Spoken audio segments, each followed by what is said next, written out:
and welcome to She Thinks, a podcast where you're allowed to think for yourself. I'm your host, Beverly Hallberg, and on today's episode, we discuss a hard topic, the very real tragedy of the Chinese persecution against the Muslim Uyghur population.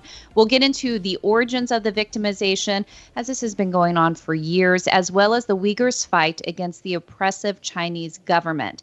It's an honor to have on human rights activist Jewher Ilham to talk about all of this, including sharing her own personal story of fleeing China and her fight to free her father from prison. Before we get into the discussion, a little bit about Jewher. Jewher Ilham is the daughter of Uyghur scholar Ilham Tohti, an internationally noted moderate voice who is dedicated to bridging the gap between the Uyghur people and the Han Chinese. She has testified on behalf of her father before the U.S. Congressional-Executive Committee on China, met with a number of government officials, including former Secretary of State John Kerry, and received numerous awards worldwide on behalf of her father. She was also the key speaker at 2019's Ministerial to Advance Religious Freedom, hosted by Secretary of State Mike Pompeo, and she has spoken to the President Trump, at the White House about the Uyghurs' plight. She has recounted her experiences in her 2015 book, A Uyghur's Fight to Free Her Father. I encourage you all to get it, but it truly is an honor to have her here today to share her own story and also to give us a state of affairs for the Uyghur population, as we know that the persecution has been increasing. So Jewher, thank you so much for joining us. Thank you very much for having me today. Thank you. And I know you talk about this in your book. It talks about your fight to free your father, but that also starts from a story about leaving your father at an airport in China, thinking that he was going to be joining you to come to the United States, but was not able to. So why don't we just start there? First of all, what was the work of your father? And then why was he joining you to come to the United States? Sure. 2013, February 2nd, was the day when me and my father planned to come to the United States together. And that was also the last time I saw my father in person. My father was invited by Indiana University as a visiting scholar. He was given this opportunity to teach and take classes at IU for a year. And I was only planning to stay for a month, less than a month, during my, in China, we used to call a winter break, but obviously in English it's called Christmas break. So I was not planning to stay long, but things have changed. And now it's my 7th year in the United States, and it's my seventh year being apart from my family. My father was arrested at the airport, and due to the fact that I was a teenager in 2013, I appeared to have no threat to the police officials at the airport, and they allowed me to leave. My father also insisted that I should leave when we were at the airport. I think that was probably the best decision my father had ever made for me, even though I strongly resisted at that time and against that idea. And at that point, at an 18-year-old girl's head, it didn't make sense to me that why would I be living to a strange country by myself without speaking the language, without knowing anyone, without having a family member with me. Let's talk a little bit about your father's work.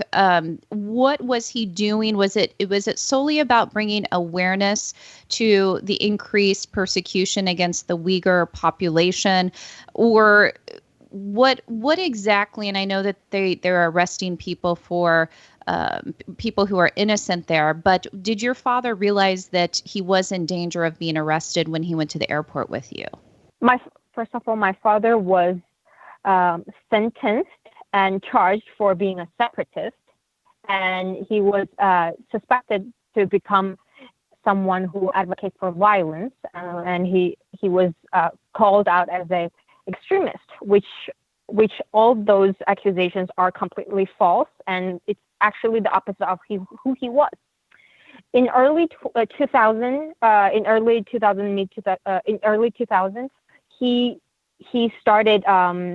he started to help Uyghur he started helping out with an organization to rescue Uyghur homeless children. And he realized that there are so many deeper reasons behind why there are so many Uyghur homeless children. So he started focusing his researches on the Uyghur region. And he realized that it's not only about those Uyghur children's parents abandoning them. A lot of them were because those Uyghur children was being kidnapped, and there are just socioeconomic problems in the Uyghur region in general, lack of hospitals, lack of education, proper education system, etc.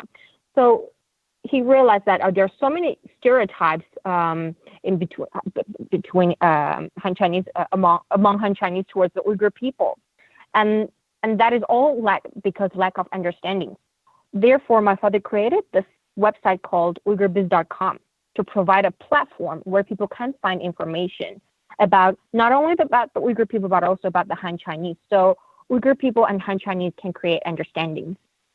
There are very limited information, and the source of information are very limited in China, especially since social media platforms like Instagram, Twitter, Facebook are all banned, and search engine platforms like Google are banned. YouTube is banned in China. So it's the way where people can have access to the truth information. It's very limited. Where people can get information is the government state-backed media like CCTV. So this website provided a perfect platform. In the beginning, it went really well. It attracted lots of attention, not only inside China, but also outside of China. And that considered a big threat to the Chinese government. There's a reason the Chinese government banned all of those social media platforms and those searching engines from the West. It's because, I believe it's because the government might have a fear of people having a freedom to have access to all those free information. And my father was exactly the person who was trying to provide those free information to everyone, to provide them a platform to freely discuss what they think and what is the history of this region, what is the socioeconomical background of this region and of this group of people. And creating those understanding can minimize the gap between certain groups, between the Han Chinese and Uyghur people. And my father believed this is a way to enhance the peace in this region. But the government didn't think so. And instead, they locked him up in a prison, sentenced him to life, and gave him a hat which called separatist. Let's talk a little bit about growing up in China as a Uyghur, in the Uyghur population and being Muslim. Did you feel as a little girl that there was a lot of persecution, or was it more just lack of understanding, maybe some bias, maybe racism, but not necessarily persecution from the government? So has this increased? Of course, it's received national attention now, even those videos, the drone footage showing Uyghurs being with their hands handcuffed, looking like they're being escorted off to concentration camps. There's been a lot of focus. But did you see as a girl growing up that the persecution was increasing? And I definitely believe the things are getting worse and worse and worse. I don't even know how many worse I can put after this. I remember when I was little, things were not that bad. And now when I see all what is happening, I don't even know what word to put to describe it anymore. I was lucky. I was born and raised in Beijing. I did not suffer that much of discrimination or torture compared to a lot of other Uyghur same people in the same age.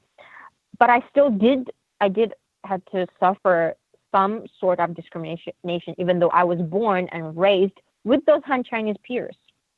When somebody lost something in the classroom, they would assume I'm the person who stole it. And if there's a weird smell coming out somewhere, they would assume I had that smell on my body. And there's just a stereotype. People think because of the how the media portray the Uyghur people, the Uyghur community, when there's something stolen, they automatically start suspecting the only Uyghur in the classroom is the thief. And when the room is not that it's not that clean, it's not smelling that fresh, and because of how media portray us as a non-hygienic group and not very careful with personal hygiene, and they automatically suspect that the only Uyghur girl in the class is the source of the bad smell. And growing up, I had to get used to it. It makes, especially when I was a teenager, it hurts my feelings. It hurt my feelings a lot, being, sometimes even pushed by my classmates to the ground and then get bullied. But even though the level of bully, I can't say was. I did have lots of great friends supporting me. At the same time, I don't not want to completely just say, oh, it was a disaster. I did have Han Chinese friends supporting me, but I did also have Han Chinese peers bullying me because of who I was, simply because of my identity. Even though I spoke the same language as them, I go to the same class. I grew up and I go to school and we have the same books, and I see them every day. But people would treat you just differently just because of your Uyghur. And I believe that's the situation is worse in the Uyghur region. I used to go home every once a little while to the Uyghur region to visit my grandparents. And some might have complained to me that, it is very difficult for some of them to have equal job opportunities as the Han Chinese in the local region, even though it is called Uyghur Autonomous Region in Chinese, but Han Chinese are still, prioritized during the job selections, even though they might have the same education background and same connections, but being a Han Chinese it is considered better to be compared to being an Uyghur for those for people who's trying to hire employees. And I know that we do not know the numbers, but we know that tens of thousands of Uyghurs have been imprisoned. We've heard the stories about the torture, very similar. People make a lot of comparisons to World War II and the Nazi concentration camps. So I want to talk about what you know about the persecution today, and then go back to your father. Have you spoken to him? Have you heard any information about him since you found out that he was imprisoned for what they called of being a separatist? Yes, so my father was actually one of the very first people who was arrested, Uyghur from the Uyghur community who was arrested, and he was actually the first person in China that was sentenced to life. He was the first after the Cultural Revolution. And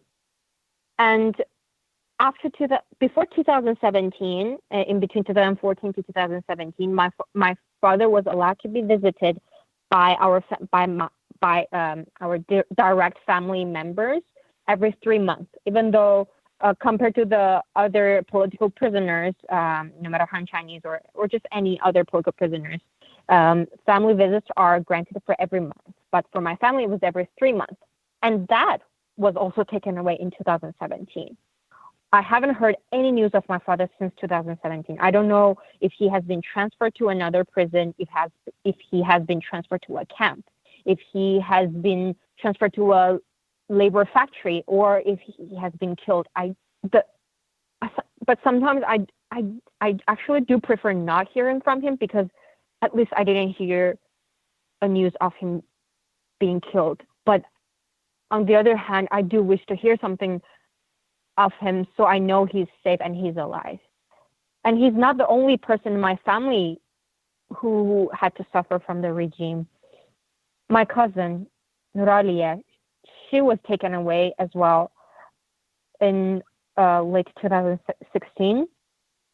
She was sentenced for 10 years for having my father's photo and his article in her phone. And maybe you have heard there are checkpoints. China is a police state, especially the Uyghur region.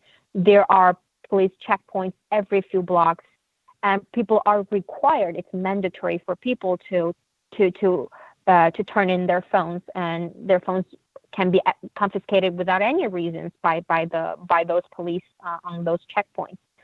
And she was on her way to a shopping mall, and she was stopped at one of those checkpoints, and the police requested to search her phone and found a picture of my father and his article. And she was asked, "Why do you have this?" And she said, "He's my uncle." And they asked to confiscate this phone and asked to take my cousin away. She refused and said, "He's my uncle. I have the right to have any information of him, no matter if it's bad or good." And she was sentenced for 10 years because of that. And I have other family members who are sent to camps. They were released after 2 years of being tortured in the camps. I haven't been able to speak to them personally, because obviously they're afraid to speak to me out of fear. I was not able to directly be in touch with them. Most of my family members in the Uyghur region have all blocked me or deleted me from the WeChat, the social media account that we used to communicate in the past. It is and let quite me ask lonely you about to that. be. I wanted Yes. just ask you a question on that. I'm sure that that's so hard because this is your family and you want to be in touch. Is there a part where you are glad that they did it because you know you do pose a security risk to your family? And I kind of want to pick up on that, just of how it's been for you. You are speaking out. Do you have to be careful about how this could come back on family members? Yes, to be honest, I am very scared every single day that my speaking out could harm my family. I have 2 little brothers, and my stepmother, they're all in China now. Every day I'm afraid me speaking out could harm them, could make their opportunity to go to school be taken away. Their student status might be affected, just like what had happened to me when I was in high school. My student status got affected because of my father speaking out. And I was afraid they will do the same thing. But I remember what my father did. My dad knew he was going to prison, knew it was going to affect our family. But he continued because he knew that it is a bigger problem. It is not completely about my family member anymore. That all the Uyghurs, all the Muslims are brothers and sisters, and all those Uyghurs are our brothers and sisters. They're just another person's sister. They're just another person's moms or dads or uncles or aunts. And if I don't speak out, if I don't try to get the words out, and those stories are buried in China, and nobody would ever know Ilham Tohti, another Nuraliya, or another just Jewher Ilham, or anyone. Their names can never be told, and their stories just buried, and they might be disappeared. They might die, and they might never be able to meet their families anymore. And my father made that choice, and this is my choice too. I know that I am very scared, and I also feel guilty every single day for if anything happens to my family. But this is a choice that I made, that I have to speak out. And I want to talk about when you got to the United States and this journey that you've been on to write a book and to tell the story and making this decision and following in your father's footsteps in so many ways. And I know he's so proud of you for doing what you're doing if he's heard what you're doing.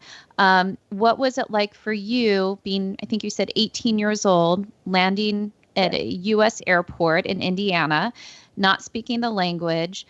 Where did you start? I mean, your world was turned upside down, and how have you gotten to the place you are today where you are able to speak out and have the courage to do so? There were so many unfortunate things happen to my family, to my community, but I still consider myself a lucky person. I think my family, all my family members are great people. They have, designated their lives to help, they have dedicated their lives to help people, and I think their goodness have brought so much goodness, so much influence on me. I have, because of their their work. So many people, strangers, have reached out and help, and they were willing to give their hands to help me. When I first came here, I didn't know anyone, but I had one name card in my pocket, which my father put in my pocket at the airport. The owner of this name card only met my father once, and he used to be the dean of the Central Eurasian Department at Indiana University, and he was the person who invited my father to IU as a visiting scholar. He knew that my father was arrested at the airport because he saw it on the news, and he knew I was coming to the U.S. alone, and he came to expect me at the airport, and his name was Elliot Sperling. He passed away in 2017, but he's a person that plays a role in my life just as important as my father. He was a mentor to me. He helped me. He taught me to be strong, to be like my father, and he helped me learn English. He helped me register in intensive English program, and he guided me a lot and told me that you can live freely and you can express your ideas. You can tell people your stories without having to be stopped by the government. You can if you choose to. And in 2014, April was my first time speaking out in public about my father's story, and it was under his encouragement. And I really appreciate that, his help. May him rest in peace. And there are so many people just like him who gave me huge help and who made me who I am today, and who those people helped me help the Uyghur community to get these stories out. Because to be honest, in 2013, there were very few people knew who Uyghurs were. When you said Uyghur people, they had no idea there were even Muslims in China. When I said Uyghur people, I always had to say, do you know Tibetans? They're like, yeah, the Dalai Lama people. And I said, oh, Uyghur people live next to Tibet. And this is how I used to introduce Uyghur people. And it is sad about nowadays, with so many Uyghur activist efforts, there are more and more people know that they are aware of the Uyghurs. And sadly, it is because of such a tragic way they know the Uyghurs, because of the camps. I wish it was from another way, but I appreciate that this little attention that we already got, and I do hope more people in the world can be aware of what is happening and be aware of there's a community called Uyghur people, and there is a community called Kazakhs in China, and there are Kyrgyz and Uzbeks in China, that they're also under persecution because of this regime and just because of who they are. Let's talk about, you mentioned the word hope, the hope that you have for the Uyghur people and the other individuals and people group that you just mentioned are persecuted there as well. Because there is increased attention on what China is doing, in some respects, I would assume that puts more pressure on the Uyghur people and their persecution of them. But are you hopeful with this international attention, with President Trump speaking out, with other elected officials speaking out, that there could be some type of relief for the Uyghur people? What is your hope? What do you think can actually help bring those people back to their families? I am a very optimistic person. I am very positive, just like how my father raised me. And I do believe there's hope. And my father used to tell me that there's an end for everything. If something has begun, then there's an end to it. Nothing is eternal. Nothing is forever. And I believe this tragic incident will end one day. But in order to make that ending date come sooner, it's with the international community's help. And I do appreciate the U.S. government's efforts on ending this. And I really do hope that there are more countries can join the cause. And I think the U.S. government needs to better coordinate with efforts in other countries and participate as part of a coalition in order to respond to this Uyghur issue, and which I call it genocide. And I do think engaging with multilateral institutions or it can provide a good basis, and it can help speeding up the ending of this tragic cause. Final question for you before we close today. For those listening who want to know what they personally can do, what do you tell people who hear your story and they say they want to help? What can we do? A lot of people think I see people comment on my Instagram or on my Twitter said, "Oh, this is so sad. This is so bad. I wish I could help. I feel so powerless. What can I do?" But I want people to, whoever is listening to this, I want you to know you are very powerful. The reason the government wants to shut us up is because they know how powerful people can be. That's why your words, your actions can be contribute in a tremendous way. For example, you can help by boycotting any products that are made or made or implemented in the Uyghur region that are involved in Uyghur forced labor. There are brands like Nike, which refused to end their supply chain in the Uyghur region. I think you can stop purchasing from brands like this. There are over 70 brands on the internet. You can look it up. You can find that they are involved in the exploitation of the Uyghur forced labor. You can boycott you can help by boycotting those brands, and you can also donate to certain nonprofits like Uyghur Human Rights Project, Jewher Foundation, and also I am currently working on a documentary film which is focused on the Uyghur human rights stories, human rights violations in China. And we are also looking for funding. Any dollar or even 50 cents will be a tremendous help, and I would really highly appreciate. And there are also refugee programs, Uyghur refugee programs. You can pay attention to. They need volunteers, and if you're a school teacher, you can help provide mentor assistance. Some students they're struggling to apply to universities. There's so many things you can do. You can also, if you're Christians, if you're Catholics, you can talk to your local friends, your neighbors, your people you met from the church. Just tell them. It doesn't matter what religion we're believing in. We're all humans, aren't we? And we are all equal. It doesn't matter who we are, what's our race, what's our religion is. And I think that is very important, that this is a time that we all stand together and fight the same issue, which is protecting each other. Well, you are continuing the fight that your father started. I know he is proud of you. And for those who are listening to this and want to know more about your story, I encourage them to go get your book, Jewher Ilham, A Uyghur's Fight to Free Her Father. Go and pick that up. But we so appreciate you sharing your own story and also giving us some helpful insight into what we can do. So thank you so much for joining us on She Thinks today. Thank you very much. Thank you. And thank you for joining. Before you go, Independent Women's Forum does want you to know that we rely on the generosity of supporters like you. An investment in IWF fuels our efforts to enhance freedom, opportunity, and well-being for all Americans. Please consider making a small donation to IWF by visiting iwf.org/donate.